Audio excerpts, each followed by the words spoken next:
Okay, so if you're following, you know that earlier today Mike made a video about schooling fish and how they relate to humans, and you should definitely go watch that if you haven't, because I find it really interesting. I think it's a really profound way to view humanity. Running on a similar theme, I'd like to start by describing an organism to you, and I would like you to think about what organism I'm talking about. One, this organism organizes itself into a society where individuals work collectively to achieve a common goal.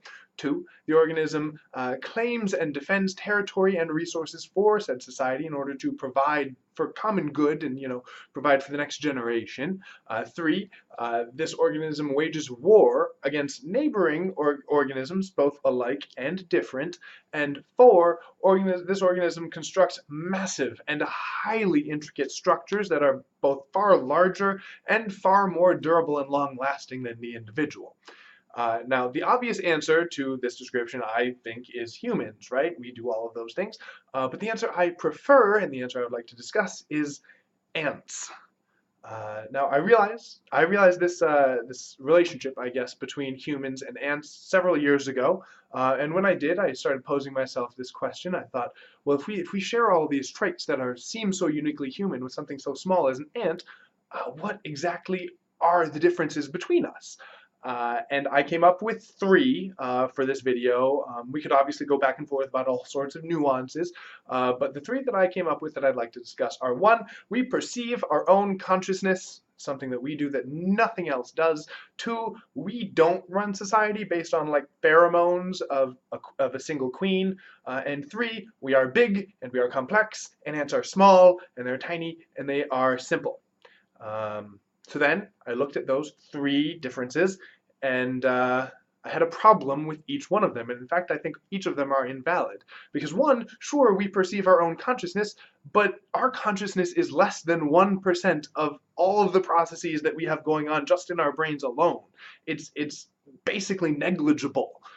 Two, yes, we don't run society based on pheromones, but we do organize ourselves into hierarchies where the common goal in the common man is to build, support, and die for an elite few. Kings and queens, as we could say. And three, sure, from our perspective, we are big and they are small, but from a bacterial perspective, ants are gigantic and we are just too big to even conceive or perceive.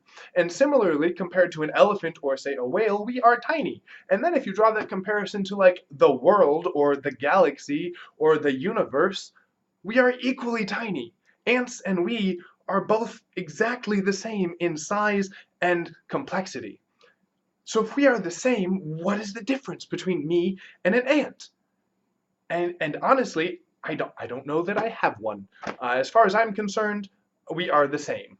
We're both just tiny little packets of incredibly complex chemistry, and we are endlessly fighting to replicate ourselves both internally on the cellular level and externally on the individual level.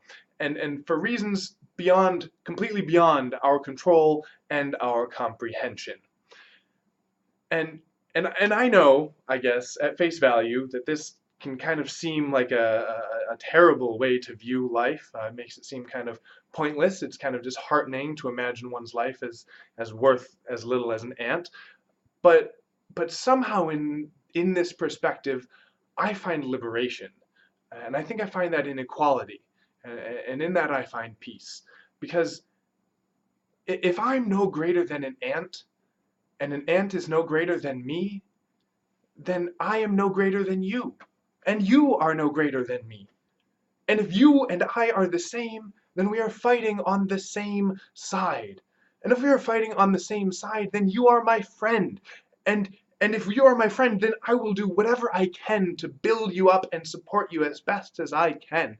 Because I will fight for your peace. I will fight for your future because your peace is my peace. Your future is my future. It's all of ours. It's all of ours. Every tree, every ant, and every person. And though we, like ants, may be just oblivious to everything that we are doing and the impact that we have in the world around us, there's one thing that we can all agree upon: that we are just trying to get along in this crazy thing called life.